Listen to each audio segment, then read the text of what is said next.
Western identity. What exactly does that mean? The word Western suggests it has to do with location, and the word identity suggests it has its own beliefs and ideologies. To understand Western identity, we have to break it down into smaller parts and understand how all of these parts work together. Like a person's identity, there are certain traits that stand out more than others, but they are important to understanding each and every person. Let's look at what makes a culture Western. When I first heard the term Western identity, I thought it was referring to the United States. I wasn't entirely wrong. Western culture is characterized by its social, cultural, political, and economic structures. Modern-day Western societies have industrialized economies, similar paternal lineage family structures, and the Catholic and/or the Christian religion as its dominant faith. Western societies share these characteristics, which suggests that they are related. What does the Western identity and this so-called other identity have to say about work? Since the Western identity is based on Christian or Protestant values, those in the West view working as a godly calling because God created men and women to work, to have purpose. Westerners see work as a way to glorify God. The Chinese are known to save more of the money they work for, unlike people of Western identity. Depending on the household, in most Western families, the man of the house has the most control of the earned money. More so today, the man and the woman may equally share the control of salaries. In an Eastern country like China, the woman of the household controls the financial income. So what does the Western identity and this so-called other identity have to say about entertainment? In the West, it is not uncommon for filmmakers and musical artists to use Eastern countries' culture as out-of-context accessories in their so-called art. In Hollywood, movies can have actors of multiple races and ethnicities, whereas in Bollywood, mostly only Indian natives or locals are cast. Hollywood films have a range of genres, including animated, science fiction, and action films. Bollywood films are very family-oriented. There is little focus on the plot, with most of the focus on the music and dance routines. So what does the Western identity and the so-called other identity have to say about consumerism? Compared to other countries, those who hold the Western identity spend more money on consumer goods. Specifically, clothing in the West is, supposedly, a form of individualism. But are we really individuals if we all choose to wear blue jeans? For other countries not included in this Western identity, when people wear whatever they want, it is a cry for freedom. It is a protest of sorts. What is strange, however, is that after World War II, America went through a phase of standardization, including the areas of clothing, housing, transportation, and the like. At that point, and even now, is the value of individualism still true? So what does Western identity and this so-called other identity have to say about beauty? In the cases of both Western identity and this category of the rest, there are consequences to being beautiful.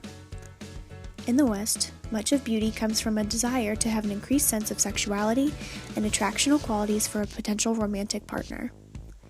However, in the Middle East, and in most predominantly Muslim countries, beauty is not seen in the physicality of the woman, but rather in her values and strong faith in Allah. There are 310 million orphans around the world. 163 million of them are in the U.S.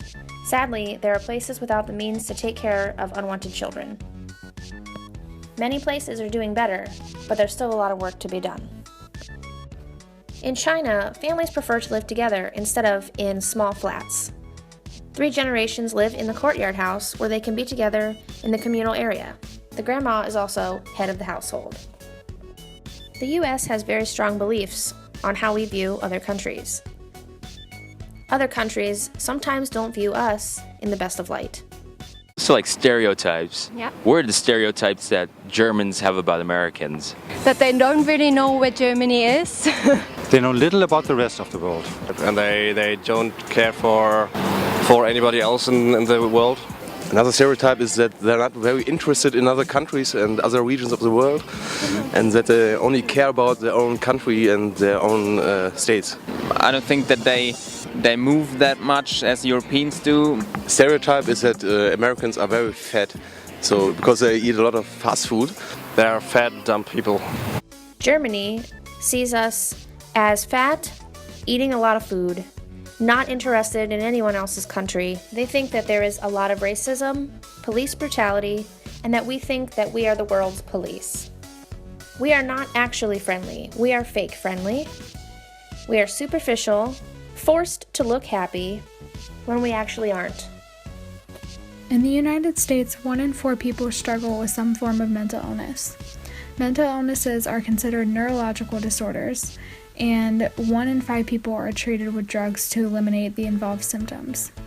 Most commonly, these are depression, anxiety disorders, eating disorders, ADHD, schizophrenia, and Alzheimer's. Only about 1 in 3 of those people seek help for their problems. The way Eastern countries view mental illnesses can vary, but in India, mental illnesses are seen as a sign of weakness and possession of the body through supernatural, demonic possession, or black magic. Many families seek places of worship for a miracle for a sick relative. Because there is a lack of medical care, health care, and knowledge, people with mental illnesses are sent to mental wards. Men in these wards often get out, but women are committed for life with no hope of leaving. They may endure dangerous treatment, torture, over-medication, and even electroconvulsive therapy because there are no laws guiding treatment in these wards. The Middle East uses modern, high-tech, Western-based biomedicine in the medical centers throughout the region. But although they use medical diagnosis and treatment, their traditional healing techniques and spiritual connections are still very commonly practiced. Eastern examination works with the elements of earth, fire, wood, metal, and water to interpret the relationship between the physiology and pathology of the human body in the natural environment. In China, they use a lot of acupuncture to cure conditions or diseases. They believe that a headache can be cured with 1 treatment of acupuncture, and something like a back or neck pain can be treated in 8 to 12 treatments. Depression, which in Western countries can last a lifetime on pills and medication, and can be treated with just a couple months of acupuncture in China. Western medicine is based on modern biomedical science and the evidence-based medicine, requiring an understanding of the structure and function of the human body and disease-causing agents. Western medicine uses vital signs like height, weight, body temperature, and the general appearance for health examination. Using substances found in plants, chemicals were isolated, extracted, refined, measured, and administered to the human body in controlled dosages. This approach to curing illness was based on the discovery that certain actions could be forced and manipulated in the human body with the use of these controlled substances. In the United States, there are a lot of good things, but yet bad things going on in healthcare. Every person must have healthcare insurance, but it can be too expensive for many people, leaving over 15% of the population without health insurance and are required to pay fines. Although hospitals have been increasing the numbers of medical errors in the hospital, it is still the 3rd leading cause of death in the United States. Globalization has led to the rapid rise in Western-style fast food outlets around the world. McDonald's and Yum brands, including Taco Bell, Pizza Hut, and KFC, have taken over in over 100 different countries around the world. Yum Brands operates more than 7,000 restaurants in China alone. Although the food menu being offered at these restaurants is somewhat different in each country, the fast food movement has spread everywhere. McDonald's employs over 1.9 million workers at their 36,000 restaurants around the world. Although people believe that McDonald's has taken a part in the increase in obesity rates, they have also raised over $170 million for charity over the past 15 years. We looked at some of the economic, political, social, and cultural factors that make up the Western identity. The Western identity is certainly not limited to just what was mentioned in this video. We need to understand the good, neutral, and bad effects the Western world has on the whole world. It's important to understand the Western identity because of its ever-growing influence on the world.